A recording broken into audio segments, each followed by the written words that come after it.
Hello everyone, welcome back to Zanjo Fashion Studio. இன்னைக்கு நம்ம ஒரு இன்ட்ரெஸ்டிங் sewing வீடியோவோட தான் நான் வந்திருக்கேன். ஒரு ட்ரெண்டியான வெஸ்டர்ன் டாப் மினிமல் மெஷர்மெண்ட்ஸில் ஒரு ட்ரெண்டியான வெஸ்டர்ன் டாப் தான் பண்ண போகிறோம். இதுக்கான ரெக்வயர்ட் மெட்டீரியல் பார்த்தீங்க அப்படின்னா என்னோட எக்ஸல் சைஸ் நான் என்னோட சைஸ்க்கு நான் வந்து 1.5 meters மெட்டீரியல் எடுத்திருக்கேன். இது வந்து டபுள் த வித் ஃபேப்ரிக்.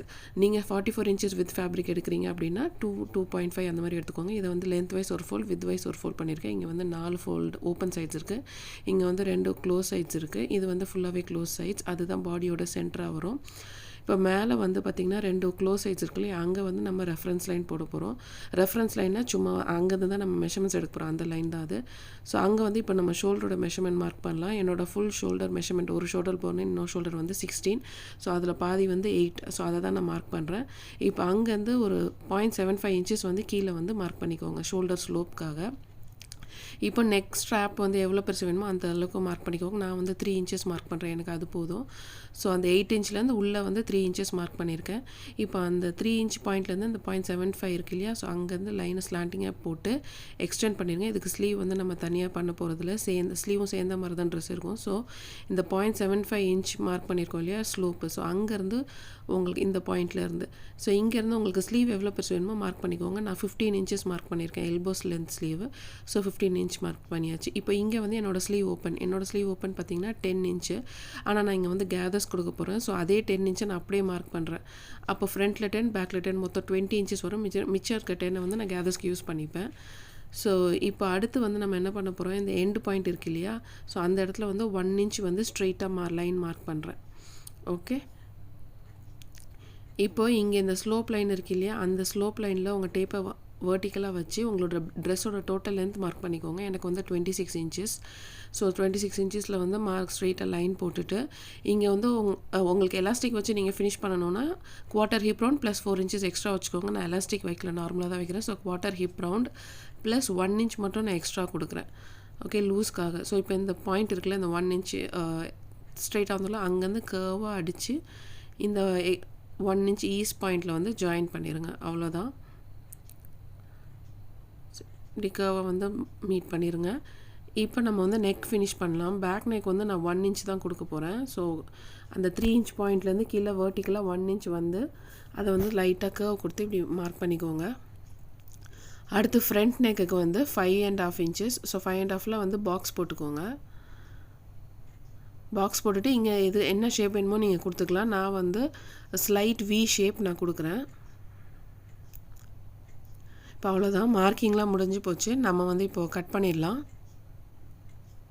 கீழே வந்து உங்களுக்கு வந்து நார்மலாக வேணும் அப்படின்னா 1 inch வைங்க. நான் வந்து கொஞ்சம் ரெடிமேட் லுக் வேணுன்றனால 2 inches வச்சுருக்கேன். இந்த சைடில் மட்டும் ஸ்லாண்டிங்காக ஃபினிஷ் பண்ணுங்கள், அப்போ தான் மடித்து தைக்கும் போது கரெக்டாக அந்த எண்டில் வந்து முடியும். ஸோ இப்போ கட்டிங் பண்ணிடலாம். சைடில் வந்து யூஸ்வலாக 1.5 inch சீம் அலவன்ஸ் கொடுப்போம். பட் இது ஃபிட்டிங் இல்லாத டாப்புன்றனால 1 inch சீம் அலவன்ஸ் போதும். ஸோ சைட் ஃபுல்லாக கட் பண்ணிடுங்க. இப்போ ஸ்லீவ் ஓப்பன் ஏரியா கட் பண்ணும்போது 1 inch சீம் அலவன்ஸ் வைங்க. ஏன்னா எலாஸ்டிக் கொடுத்து கேசிங் பண்ணணும் இல்லையா, ஸோ அதனால் 1 inch சீம் அலவன்ஸ். அடுத்து ஃப்ரண்ட் நெக் வந்து 1/2 inch சீம் அலவன்ஸில் முடிச்சிருங்க. இங்கே இருக்க லைனு, ஸோ நான் மேலே 1/2 inch விட்டு கட் பண்ணியிருக்கேன். அதே மாதிரி ஷோல்டரும் வந்து ஸ்லீவும் சேர்ந்த மாதிரி இருக்கும் இல்லையா, ஸோ அதையும் 1/2 inch சீம் அலவன்ஸ் விட்டு கட் பண்ணிடுங்க. இப்போ நீங்கள் ஓப்பன் பண்ணிங்கன்னா உங்களுக்கு ஃப்ரண்ட்டு தனியாக பேக் தனியாக கிடைக்கும். ஸோ பேக்கை வந்து தனியாக ஓப்பன் பண்ணி வச்சுருங்க. மார்க்கிங் இருக்கிறத ஃப்ரண்ட்டாக அசியூம் பண்ணிவிட்டு இதை வந்து ஃப்ரண்ட்டை வந்து இதில் ட்ரிம் பண்ணி எடுத்துருங்க. 1/2 inch சீம் அலவன்ஸ் விட்டு கட் பண்ணணும்.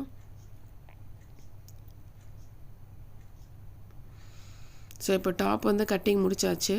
இப்போ நெக்லைன் வந்து நம்ம பையஸ் கொடுத்து ஃபினிஷ் பண்ணணும். நீங்கள் வேறு என்ன மெத்தட் வேணால் யூஸ் பண்ணிக்கலாம். நான் வந்து பையஸில் கொடுக்குறேன், கொஞ்சம் ரெடிமேட் லுக் இருக்கிறதுக்காக. ஸோ 2 பையஸ் பீஸ் கட் பண்ணிக்கிறேன் நான். உங்களுக்கு எத்தனை வேணுமோ நீங்கள் கட் பண்ணிக்கலாம். சைடில் இருக்க இந்த ட்ரையாங்கிள்ஸ் எல்லாம் நான் கட் பண்ணி எடுத்துக்கிறேன். இப்போ இதில் ஒரு இன்ட்ரெஸ்டிங்கான சூயிங் டிப் நான் வந்து உங்களுக்கு சொல்லித்தரேன். பையஸ் டேப் மேக்கர் அப்படின்னு சொல்லிட்டு சூயிங் அக்சசரி அது மார்க்கெட்டில் இருக்குது. ஸோ இதை வந்து உங்களோட ஃபேப்ரிக்கை வந்து இதுக்குள்ளே விட்டிங்கன்னா அது நேச்சுரலாகவே ஃபோல்ட் பண்ணி கொடுத்துரும். ஸோ அயன் பண்ணிங்கன்னா உங்களுக்கு வந்து ஆட்டோமேட்டிக்காக பையஸ் டேப் ரெடி ஆயிரும். ஸ்டார்டிங் வந்து ஒரு கார்னராக கட் பண்ணிவிட்டு அது உள்ளே இப்படி ஸ்டீல் சைடு வந்து உள்ளே விட்டு இந்த பக்கம் ஆப்போசிட் சைடில் நேரோவாக இருக்க சைடில் வெளியில் எடுக்கணும். வெளியில் வரும்போது அப்படியே அயன் பண்ணிகிட்டே வந்தீங்க அப்படின்னா அழகாக இந்த பக்கம் ஒரு 1/4 inch அந்த பக்கம் ஒரு 1/4 inch வந்து ஃபோல்டாகி கொடுக்கும். ஸோ அப்படியே வந்து உங்கள் பையஸ் டேப் வந்து ரெடி ஆயிடும். நீங்கள் தைக்கும்போது ஈஸியாக தைச்சிடலாம். ஸோ தைக்கும்போது உள்ளே உங்களோட நெக்கை வச்சு இப்படி ஃபோல்ட் பண்ணிட்டீங்க அப்படின்னா நெக்கு வந்து ஃபினிஷ் ஆகிடும். ஸோ ரொம்ப ஈஸி, டைம் கன்சியூமிங் இருக்காது. ஸோ நான் மடித்து தைச்சிட்டேன், அயர்ன் பண்ணிட்டேன். இப்போ நான் வந்து அதை இன்னொரு வாட்டி ஃபோல்ட் பண்ணி அயர்ன் பண்ணிக்கிறேன். ஸோ தட் ஸ்டிச் பண்ணும்போது ஈஸியாக இருக்கும்னு. ஸோ இன்னொரு பையஸ் ஸ்டெப்பையும் நான் அதேமாதிரி ரெடி பண்ணிக்கிறேன். பையஸ் ஸ்டெப்பும் ரெடி ஆகிடுச்சு, ஃபேப்ரிக்கும் ரெடி ஆகிடுச்சு. இப்போ நம்ம கட்டிங் போயிடலாம். ஃபஸ்ட்டு வந்து ஃப்ரண்ட் நெக் நான் ஃபினிஷ் பண்ணுறேன். ஸோ பையஸ் ஸ்டெப் ரெடி பண்ணி வச்சுருந்தோம் இல்லையா, ஸோ அதை எடுத்துக்கோங்க. ஸோ இந்த பக்கம் ஒரு 1/4 இன்ச், இந்த பக்கம் ஒரு 1/4 இன்ச் வந்து மடிஞ்சு அயர்ன் பண்ணி வச்சுருக்கோம். இது உங்களுக்கு பையஸ் டேப் மேக்கர் இல்லைன்னா நீங்கள் நேச்சுரலாக வீட்லேயே வந்து மடித்து அயர்ன் பண்ணி வச்சுக்கோங்க. இப்போ இதை ஓப்பன் பண்ணிவிட்டு உங்களோட நெக்கை ரா ஏஜ் இருக்கு இல்லையா, அதை உள்ளே இப்படி வச்சு இந்த மேலே இருக்கிறத வந்து இப்படி ஃபோல்ட் பண்ணிடுங்க. ஆல்ரெடி அயர்ன் பண்ணி க்ரீஸ் பண்ணியிருக்கனால உங்களுக்கு ஈஸியாக இருக்கும். ஸோ இப்படி ஃபோல்ட் பண்ணணும். ஸோ பையஸ் டேப்பை ஓப்பன் பண்ணி வச்சுட்டு இதை உள்ளே வச்சு மேலேயும் அதை அப்படி ஃபோல்ட் பண்ணி தைக்கணும். டைம் எடுத்து ரொம்ப ஸ்ட்ரெச் பண்ணாமல் மெதுவாக தைங்க. இது கஷ்டமாக இருந்ததுன்னா வேறு நெக்லைன் ஃபினிஷ் பண்ணுறது இருக்கு இல்லையா, அந்த நெக்லைன் மாதிரி கூட நீங்கள் ஃபினிஷ் பண்ணிக்கலாம். இது பண்ணால் கொஞ்சம் ரெடிமேட் லுக் வரும், அதனால நான் இப்படி பண்ணுறேன். ஸோ பார்த்தீங்கன்னா தெரியும், நெக்லைன் வந்து ஃபினிஷ் பண்ணியாச்சு. இப்போ இதே மாதிரி நம்ம வந்து பேக் நெக்கையும் ஃபினிஷ் பண்ணி எடுத்துக்கிறோம். இப்போ வந்து ஷோல்டர் ஜாயின் பண்ண போகிறோம். அதாவது shoulder plus sleeve at stretch வந்து தைக்க போகிறோம். ஏன்னா ஒரே பீஸாக தானே இருக்குது. ஸோ ஷோல்டர்லேருந்து அப்படியே ஸ்லீவ் ஓப்பன் ஏரியா வரைக்கும் நம்ம வந்து ஸ்ட்ரெயிட்டாக லைன் கொடுத்து நம்ம ஸ்டிச் பண்ண போகிறோம் ரெண்டு சைடும். இது ஷோல்டர் ஸ்ட்ராப் ப்ளஸ் ஸ்லீவ் ரெண்டுத்தையும் சேர்ந்த மாதிரி ஒரே பீஸ் இது. ஸோ ரெண்டு சைடும் வந்து ஷோல்டர்ஸ் ஜாயின் பண்ணுறோம். நம்ம 1/2 இன்ச் சீம் அலவன்ஸ் கொடுத்துருந்தோம் இல்லையா, 1/2 இன்ச்சில் தைங்க. இப்போ நெக்கு முடிச்சாச்சு, ஷோல்டர் முடிச்சாச்சு. அடுத்து ஸ்லீவ் ஓப்பன் தைக்கணும். இதுக்கு வந்து நம்ம எலாஸ்டிக் கொடுக்குறோன்னு சொல்லியிருந்தோம் இல்லையா. ஸோ எலாஸ்டிக்கோட லென்த் எவ்வளோ எடுக்கணும்னு பார்த்தீங்கன்னா, உங்களோட ஸ்லீவ் லென்த் ஓப்பன் எவ்வளவோ 10 இன்ச் இல்லையா, 10 இன்ச் ப்ளஸ் இந்த பக்கம் 1 இன்ச் சீம் அலவன்ஸ், அந்த பக்கம் 1 இன்ச் சீம் அலவன்ஸ், அதை வந்து 12 இன்ச். ஸோ அதை வந்து பார்த்தீங்க அப்படின்னா 24, அது ரெண்டு பீஸ் 12 + 12 எடுக்கணும். இப்போ இதை வந்து எப்படி தைக்கணும் அப்படின்னா, ஃபஸ்ட்டு எலாஸ்டிக்கை ராங் சைடு வச்சுட்டு மேலே ஒரு 1/4 இன்ச் மடித்து எலாஸ்டிக்கை புல் பண்ணி இந்த 1/4 இன்ச் மேலே துணியை வச்சு தைக்கணும். இப்படி உள்ள எலாஸ்டிக்கை புல் பண்ணி வச்சுக்கணும். கடைசி வரைக்கும் வரணும் எலாஸ்டிக்.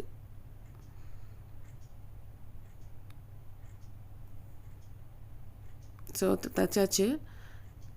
ஸோ இப்போ இதை இன்னொரு வாட்டி மடித்து தைக்கணும். அப்போ தான் ராங் சைடு வந்து கன்சீல் ஆகும் எல்லாமே, ரா எட்ஜஸ் எல்லாம். ஸோ இந்த மாதிரி இன்னொரு வாட்டி 1/4 இன்ச் மடித்து கரெக்டாக எலாஸ்டிக்கோட வித்தில் மடிங்க. நான் வந்து 1/4 இன்ச் வித் எலாஸ்டிக் எடுத்திருக்கேன். ஸோ தைக்கும் போது நல்லா இழுத்து தைக்கணும் எலாஸ்டிக்கை, அப்போ தான் வந்து கரெக்டாக இருக்கும். அவ்வளோதான், ஸ்லீவ் வந்து ஃபினிஷ் பண்ணியாச்சு, ஸ்லீவ் ஓப்பன் ஏரியா. இதே மாதிரி இன்னொரு கையும் நம்ம ஃபினிஷ் பண்ணிடலாம்.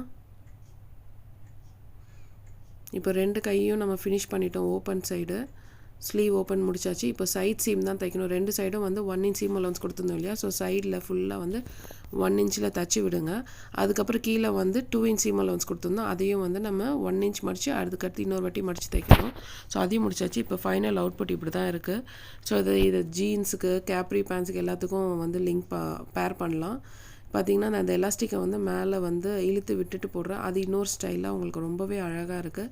ஸோ ஜஸ்ட் 10 மினிட்ஸ் தான் ஆகும். உங்களுக்கு எந்த மெஷர்மெண்ட்டும் கிடையாது. ஜஸ்ட் ஷோல்டர் மெஷர்மெண்ட் ப்ளஸ் உங்கள் டோட்டல் லென்த் மெஷர்மெண்ட், அது மட்டும் போதும். இதை தச்சிடலாம். ஸோ இதே மாதிரி இன்னொரு இன்ட்ரெஸ்டிங்கான ஸ்விங் வீடியோவோட நெக்ஸ்ட் டைம் உங்களை சந்திக்கிறேன். until then it's bye from Zanjo Fashion Studio. இந்த வீடியோ உங்களுக்கு பிடிச்சிருந்தா லைக் பண்ணுங்கள், ஷேர் பண்ணுங்கள், கமெண்ட் பண்ணுங்கள். தேங்க்யூ.